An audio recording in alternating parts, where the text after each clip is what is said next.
ఈ మంత్రివర్యులు ఇంకెంతంత ధనం అవసరమో వివరంగా చెప్పడం జరిగింది. నేను దాని గురించి ప్రస్తావించకుండా నేను ఒక క్వశ్చన్ ఏంటంటే, క్రీడలు అనేది చాలా అవసరం విద్యార్థులకి. ప్రభుత్వ పాఠశాలల్లో నేను చాలా పాఠశాలల్ని సందర్శించడం జరిగింది గత ఒక నెల రోజులుగా. మంచి ప్రాంగణాలు, 1 ఎకరం మొదలుకొని 5-6 ఎకరాలు వరకు కూడా క్రీడా ప్రాంగణాలు ఉన్న జిల్లా పరిషత్ పాఠశాలలో నా నియోజకవర్గం ఉండి నియోజకవర్గంలోనే సుమారు 35 ఉన్నాయి. సరైన ప్లే గ్రౌండ్స్ ఎక్కడా లేవు.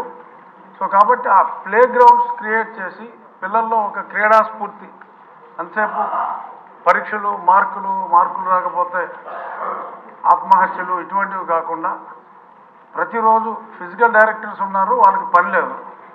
సో ఫిజికల్ డైరెక్టర్స్ కూడా పని ఉండేలాగా క్రీడల్ని ప్రోత్సహించే మార్గం గౌరవనీయులైన మంత్రివర్యులు ఆలోచించే విధానం ఏమైనా ఉందా? ఈ విషయంలో నేను నా నియోజకవర్గంలో జన్మభూమి చంద్రబాబు నాయుడు గారి జన్మభూమి స్ఫూర్తితో కొన్ని కార్యక్రమాలు చేపట్టడం జరిగింది. ప్రజలే ఆ ప్రాంగణాన్ని మంచి పర్యావరణం ప్రేమికులందరూ చక్కని మొక్కలు కాదు చెట్లే తీసుకొచ్చి కడియం నుంచి నాటి అన్ని కోర్ట్స్, ఆడపిల్లలకి ఖోఖో కానీ టెన్నికాయిట్ కానీ, మగవాళ్ళకి వాలీబాల్, షటిల్, ఇటువంటి ప్రాంగణాలని ప్రజలే క్రియేట్ చేసుకుంటారు. అంటే ఇంకా చాలా వేల కోట్లు కావాలన్నారు కాబట్టి అన్ని వేల కోట్లు అవసరం ఉండదు. ఆ మధ్య పవన్ కళ్యాణ్ గారు ఆయనతో టీ తాగితే కూడా ఒక ఫండ్ రైజింగ్ పెట్టారు. అలాగే లోకేష్ గారితో అరకు కాఫీ తాగడానికి కూడా చాలామంది ముందుకు వస్తారు.